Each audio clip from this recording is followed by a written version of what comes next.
temps, tous les gens font des constats. Il y a beaucoup de Marmaille Saint-Louis en dehors et qui vont éclore ailleurs et qui font la force de pas mal d'équipes. Et on s'est dit, quand est-ce qu'on arrête l'hécatombe? Donc aujourd'hui, Saint-Louis, la Jeanne d'Arc, certainement, sont les deux clubs qui ont le plus gros vivier de jeunes. Pas que, même Saint-Denis aussi. Donc aujourd'hui, quand on n'a plus les mêmes moyens qu'avant, il faut travailler autrement. Et justement, on fait tout pour garder nos meilleurs jeunes et mettre en place. On a un super directeur technique, David Valincourt. On met en place un projet de jeu. La Saint-Louisienne doit briller sur toutes les sections. Et on est en train de retravailler justement. Les résultats commencent à venir. Et puis on a un gros projet sur les féminines aussi cette année. On est très ambitieux. Donc voilà, la Saint-Louisienne, c'est pas que l'équipe senior, c'est tout un club. On a un projet club. Et que dans 2-3 ans, la Saint-Louisienne devrait revenir à une bonne place. On est assez satisfait, on a travaillé pour, on a retrouvé l'état d'esprit qui faisait la force de la Saint-Louisienne auparavant. Certes, on a des moyens moindres que le passé, mais malgré tout, le coach Salah, qui justement a joué à Saint-Louis aussi, c'est Marmaille Saint-Louis, il a assez inculqué justement cet état d'esprit-là qui fait que les gars ils lâchent pas. Et ce qui fait qu'on a pu tenir tête aux trois premières journées. Même à Saint-Paul on peut gagner, un petit coup franc sur la fin, mais c'est de bon augure pour la suite. Il fait longtemps que la Saint-Louisienne n'a pas encore retrouvé l'envie de gagner en fait. Même si aujourd'hui les 3 premières journées, on va dire comment était compliqué, mais ce qui fait la différence par rapport à l'année dernière, c'est qu'à l'heure d'aujourd'hui, nous ne perdons pas ces genres de matchs en fait.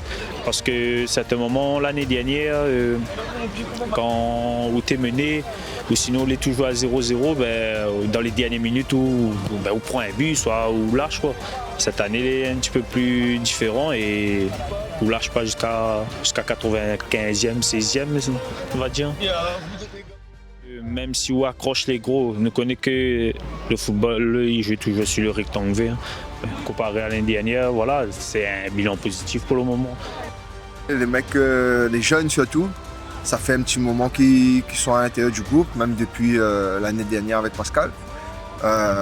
Ils sont toujours en apprentissage. Ils sont tous d'une saison un peu pénible l'année dernière. Là, on est en train de penser les plaies. J'espère que ça va continuer à nous sourire avec le travail. Le déclic, c'était les trois premiers matchs.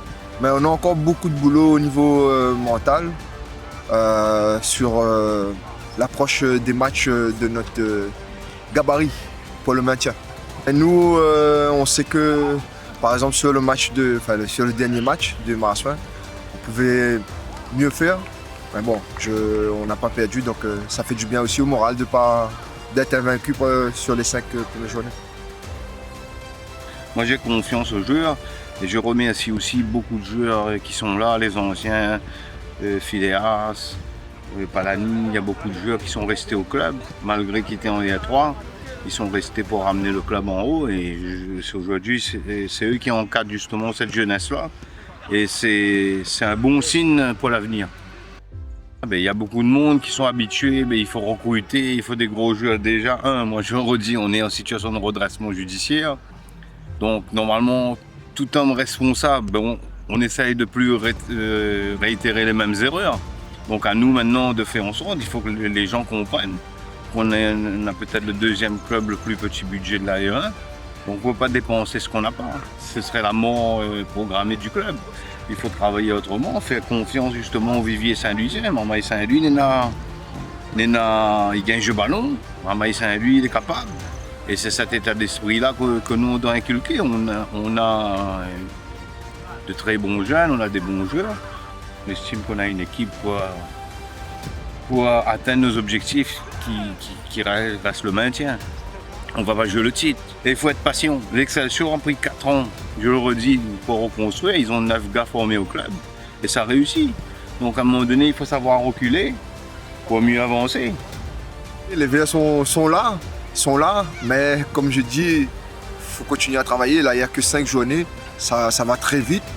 On doit à chaque fois se remettre en question. Donc oui, il faudra compter sur les Verts, mais il faut qu'on bosse.